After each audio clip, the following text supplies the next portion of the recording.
Medical professionals of Reddit, what's the most obvious case of faking it you've witnessed? I commonly have young kids who really want glasses because some of their friends have them. They'll come in acting like they can barely see the big E on the chart. I change some lenses in front of their eyes, give them a little encouragement that they can see better, and they can magically read 20/20 with little to no prescription. They're not big fans when I tell them they don't really need glasses. My friend did the opposite. Her school offered eye exams, and she'd make sure to be at the back of the line and just recite from memory the letters the other kids had said. She was afraid her parents would be mad if they knew she needed glasses. We have a patient at our primary care clinic who claims to be blind. He always comes in with sunglasses and a white cane. We were always suspicious, though. Something definitely seemed off. One day, someone followed him out of the building. He walked through our nearly empty parking lot and down the street a little ways to a car parked out of view of the clinic. He folded up his cane, got into the driver's seat, merged into traffic, and drove away. Called to a bar for a seizure. Waitress says she delivered his bill and he suddenly went to the floor having a seizure. Look over at him and he's laying there flopping his arms and legs around as he looks us right in the eye and screams over and over, "I'm having a seizure." We tell him to stand up so we can take him to the ambulance. He does and starts walking to the door. We tell him to hold up, gotta pay your bill first. Man, was he mad at us. Waitress tells us he does this all the time. Well, not today. He still took a ride to the hospital, though. The hospital has good egg salad sandwiches. Not quite the same thing, but in the ER. A woman came claiming she was in labor and got on her way to L&D. L&D sent her back saying she was faking it and needed to go to the psych ward. Quick physical exam showed that was false because the baby was crowning. Sent her back to L&D, and from what we heard, baby was delivered in the hall on the way there. My mom had a patient who said she had passed kidney stones at home and needed painkillers. The lady actually brought in the kidney stones as proof. Patients don't usually do this, and the stones were way bigger than people can pass on their own. My mom sent them to the lab, and they came back as geological origin, aka crazy lady picked up small stones from outside to try and get meds. I can see some first year calling urology like, "Guys, you're not going to believe this. This lady has volcanic kidney stones." Veterinarian here for something different. Performed a cruciate repair on a miniature poodle, and of course the dog limped post-op. Came in for radiographs a month later to confirm healing, looked great, but dog was still limping. 2 months later, the owner was furious that the surgery was a waste of $1,000, threatened to sue. But on examination and re-radiographing the leg, I couldn't find a thing wrong. On a hunch, I asked the owner to leave the dog with me for additional tests that would be of no cost to her. So she went shopping for an hour. During that time, I set up a video camera to record the dog in the kennel run. The moment the dog didn't hear the owner or the car anymore, boom, all 4 legs working like a charm, dog running around perfectly normal. Called the owner and asked her to return after half an hour, set the camera to record again, and the moment the dog heard the familiar car returning, the limp came back as well. I had a fun few minutes explaining to the owner that the dog was faking the sore leg for attention. Got the usual, "Oh no, my fur baby Schnooky Wookums wouldn't do such a thing." So I showed her the footage, clearly showing her dog running around fine as well as showing what happened when her car returned. Instructed her to ignore the dog while it was limping. Limp magically went away after a week of not getting attention for it. I had a woman come into triage in labor and delivery. We ruled her out for breaking her water. She was mad that she wasn't going to get induced and be delivered. So after I left the room, she flooded the bed, the floor, and herself with tap water. Literally gallons and gallons of water. It was leaking out from under the door. So much water. It was like that scene in Coneheads. She said it was her water breaking. Again, quickly ruled her out and told her she needed to go home. She subsequently peed the bed before leaving. When I wanted to be a physical therapist, I volunteered at one of my local clinics. We had a lady who claimed she was in excruciating pain. She couldn't walk more than 5 feet without literally screaming in pain in the clinic. She couldn't even move her toes without yelling profanities. She kept talking about how her meds ran out and needed more. She also started talking about how her whole family thought she was an addict, but she swore she wasn't. I started feeling for her a little. She seemed nice and she was going through some mess. But then, once the doctor walked out of the room, her and I got to talking about music. I told her my uncle was in a bluegrass band, and she mentioned how much she loved bluegrass. She loved it so much that the prior weekend, her and her husband spent 14 hours at a festival. She was tired, was carrying chairs around and dancing, and they were traveling to go to another one the day after her appointment. When I asked her if she had any pain during the festival, she said, "Oh, none at all. It was a fantastic weekend." And then realized she gave herself up and got real quiet. When they told me they were allergic to Tylenol, acetaminophen, but Vicodin works really well for them.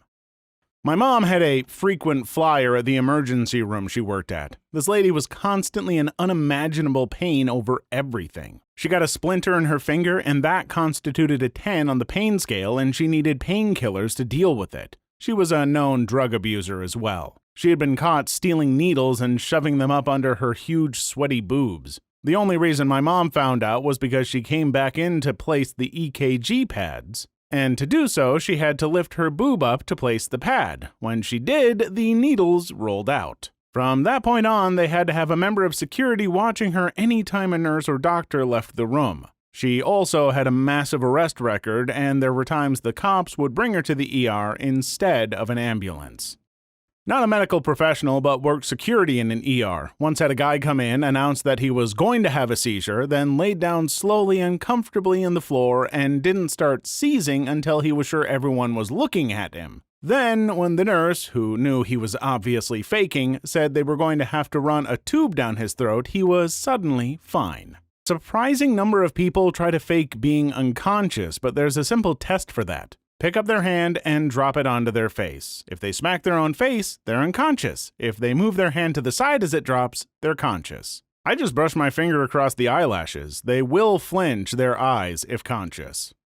Pediatrician here, so my patient was younger, and I think influenced by mom. This 13-year-old kept getting admitted for complaints that never made sense. Lack of smell, dizziness, seizures that would happen while he was walking/running, heart felt hot, etc. Every specialist under the sun had seen him and cleared him. He had every test and imaging study you could think of. There was a lot of social stuff going on, and this was a hard family to discharge. He'd get admitted, we'd run 100 tests, and as soon as we were about to discharge him, some new symptom would come up. The worst thing was, once after I'd already written the discharge orders and the nurse called to let me know the patient had gone blind.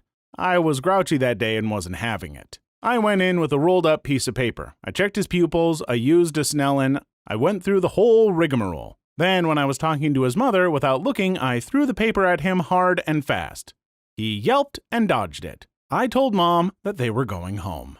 So this happened a few months ago on my psychiatry rotation in med school. There was a patient at an inpatient psychiatric facility for suicidal ideation.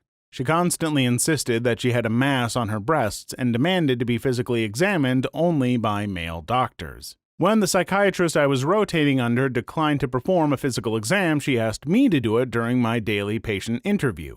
I also declined physical exam, but had a bit of a hunch to check her medical records. It turned out she had an ultrasound done a week before that found only normal breast tissue without masses. However, apparently this lady had frequented many doctors' offices with various complaints of an unspecific nature and would usually focus on breasts or vaginal complaints when she visited male physicians' offices. We diagnosed her with factitious disorder, formerly known as Munchausen syndrome, and histrionic personality disorder. It seems her goal was mostly attention from medical professionals. She had a lot of issues. But we also had to be careful to make sure she wasn't fishing for a lawsuit. Patients like her are why doctors document everything meticulously.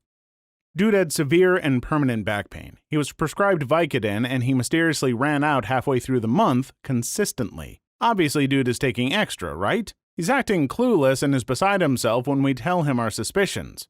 Through this entire time, his wife is his biggest advocate, even when he says, "I don't really need it, I'll survive." His wife is having none of it. She is his biggest support. Ultimately, we decide to take away the Vicodin, and his wife immediately thunders, "I need my frickin' Vicodin!" "Oh, yours, huh?" She sold herself out. I had a patient who was supposedly comatose but was giving a few mixed signs when it came to making a definitive judgment. There's a test called a drop arm test where you raise the patient's arm over their head and drop it. A non-comatose patient will move their arm on their own to avoid hitting themselves in the face.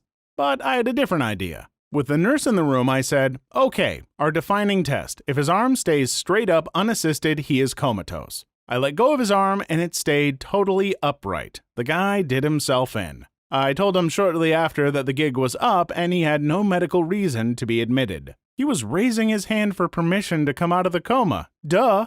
My grandma used to work with a lady at a hospital, funny enough, that would always say she got an on-the-job injury and needed to take a few weeks workman's comp. A doctor there would somehow always give her a note and she would get a free week or two vacation, come back for a month, and do it again, obviously milking the system. One day her boss said, "Okay, but there's nothing for you to do here on light duty. Usually we'd send you home until you're better, but we're going to have you come in until you're better." "But there's nothing for me to do," she said. He told her, "I know, bring a magazine or something. It'll be a long day sitting in the break room." She lasted 2 days and never pulled that stunt again. When I was a labor nurse, the emergency room set up a gal who said she was in labor. She was a sturdier lady, so it was hard to tell. No prenatal care, no fetal heart tones, didn't ultrasound. She'd had a hysterectomy. She and her partner insisted we were wrong because they prayed and knew they were having their miracle baby. Good luck with that, ma'am. No miracle baby here. There was no womb at the inn. We had a patient come in on a workers' comp case with severe injuries to the chest. He states that while working in a grocery store parking lot, a female deer spots him from a distance and decides she wants him. When she gets close to him, she kicks him in the chest several times and then headbutts his kneecaps in. Once he's on the ground, she stomps on his chest and head. He wakes up several hours later and immediately comes to us.